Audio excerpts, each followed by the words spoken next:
Okay guys, I'm here today with Jacob Couch, Casey and Heath Pedigo.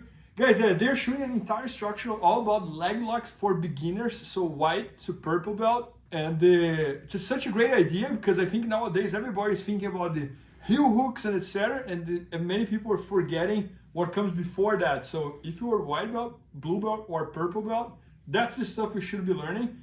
And also for the brown and black belts, there's some really good stuff here that Jacob and Heath are teaching. And Heath, as always, is bringing like a different perspective. So Casey is a white belt, and in the video you guys can see how a white belt learned those moves. So can you explain a little more, Heath, about the instructional? So we thought it was important to bring someone who's going to kind of make the mistakes that people who are buying at home could make.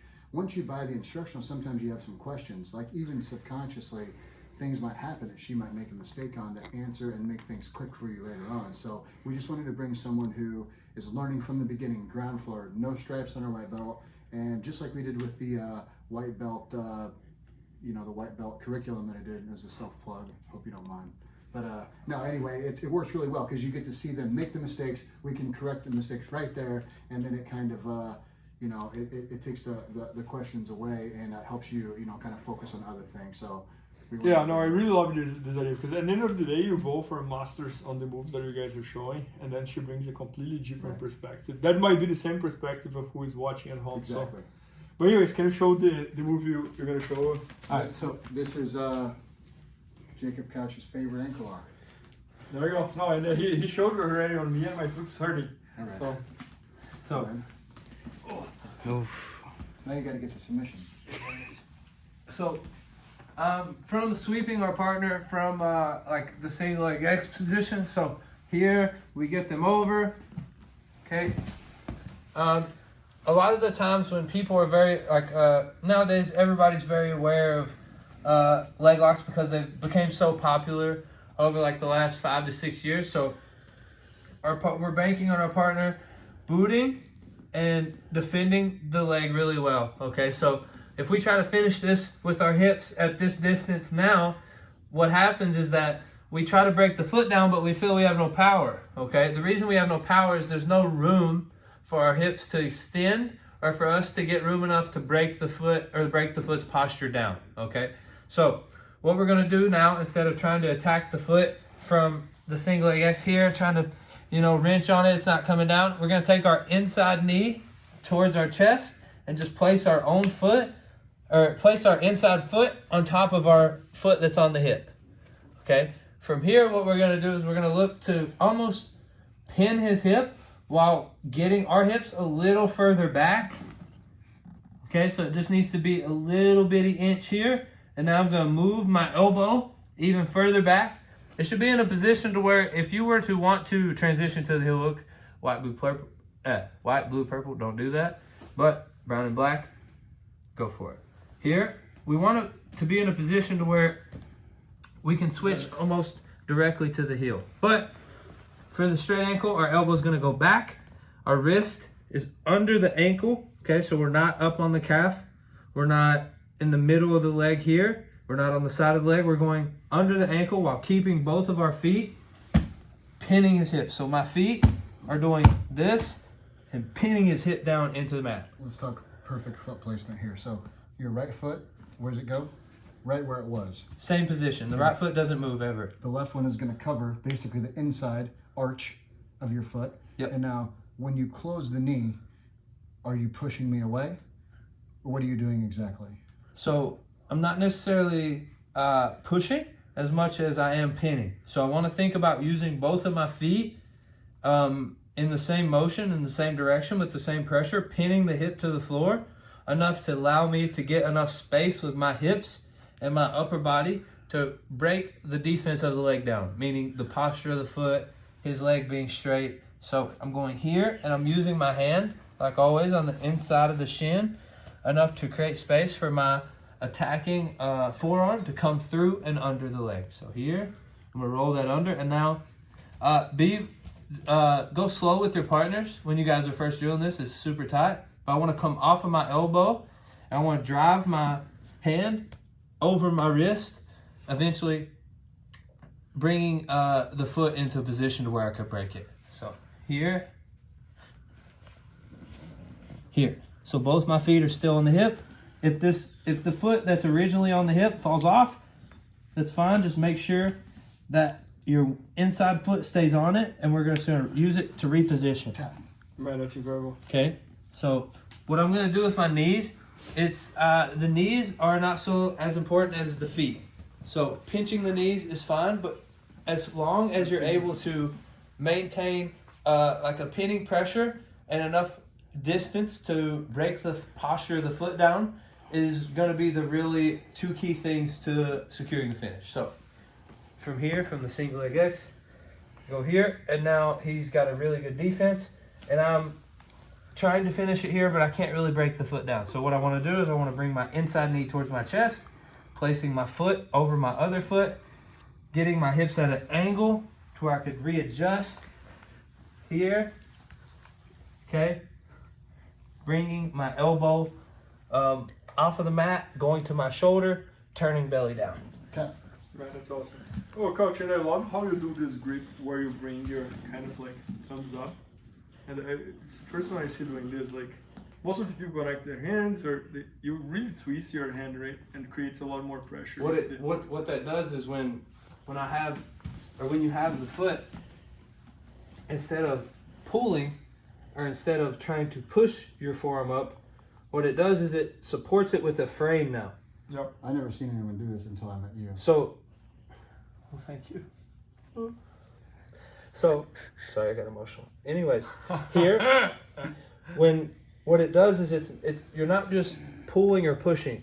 Now you're supporting the finish with a frame. So here, and then the thing too is when you go with the fist over the wrist, you're using not just your back, but your triceps, you're engaging your shoulders, you're shrugging with your traps. So there's a lot more of your upper body engaged in it, as opposed to being here where it's just your bicep and your shoulder here. Good. When you're pushing this as well, it's taking all of the space away.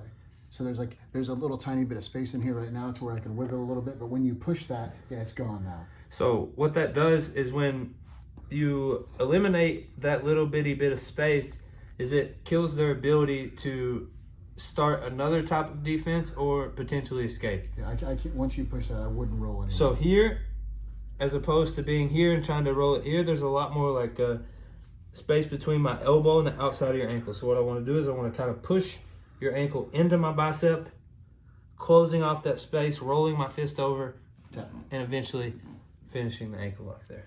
Man, that is amazing. Oh, Casey, can you try? Just so you see the Yes. angle perspective here. She can do it on me, that way you can watch it. Okay. So, regular ankle lock position, like from the beginning. Just start here. Yeah. Okay, so close your knee, and then I'm gonna give you a boot so you can't finish, okay? Okay. All right. Go ahead, Couch. Or you just go ahead. Go ahead. So bring your inside knee towards your chest and place your inside foot over your foot. So now all you're gonna do is use your left hand on the inside of the thigh. Exactly, nice. Even more, a little more, good. And now bring your right elbow deep through. So you see how you're on it? So instead of up, Casey, come back and go through. So come off your elbow.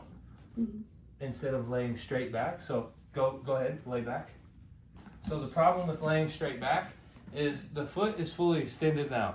So even though Casey has both feet on the hips, she has a decent bite on the leg, he's going to be able to defend if he's, let's say he's not even able to defend, he'll be able to eat this because this may pop his foot, but in a competition, you get those guys, they're not going to tap unless you can break it. So we want... This is as far as my foot will go because it's flat on the floor. And also there's no more room for her to extend the foot or take it in the wrong direction, right? However, if Casey were to come to her side and come off of her elbow to her shoulder, now she has all this room to bridge through the leg. Yeah, I can see that. Casey, move your left foot on top of your right ankle and now press his hip down into the floor and extend your hips to his leg. Tap, tap, tap. There we go. Right, Beautiful. that's, Beautiful. that's incredible. So one more time from the top.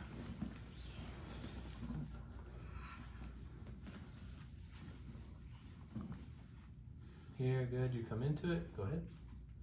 foot on the hip, and now you're going to use your left hand on the inside of his calf to adjust. Beautiful. And it'll come off your elbow to your shoulder. Tap. No, it's incredible that a white belt can catch this and start doing like as a very high level person. For this specific ankle lock is one that you hear people say Achilles. This when Jacob or when Casey and about to be you, when you go, you can actually feel this. It feels like your Achilles tendon is going to explode. Yep. It's not on my ankle. It's not up here. There's pressure here and pressure here, but my Achilles tendon feels like if you don't tap, I'm going to rupture. So it makes me want to get out of there as fast as possible. It's yeah, that grip that he's doing, it's very effective. So I'm going to let you get some. Yeah, of that. let me try it. I was trying to get out of there. You thought you were free, I didn't thought I you? was free. What was that? No, I He thought just, it- go ahead. So I'm gonna put here. So I'm gonna go sideways with your inside foot, start with it under the far butt cheek. So like this. go back here. Say you got it laced on the same side. Here, Okay. and now connect your knee to the inside of your ankle. So here, Okay. and now bring your knee from here to your chest, It's my chair. Okay. and now foot on top of the foot. So here, dig this into his hip. So you're digging Yeah. in this way. Yeah. And now you're gonna use your left palm on the inside of his calf. So Like this. here, Yeah. and now adjust this back.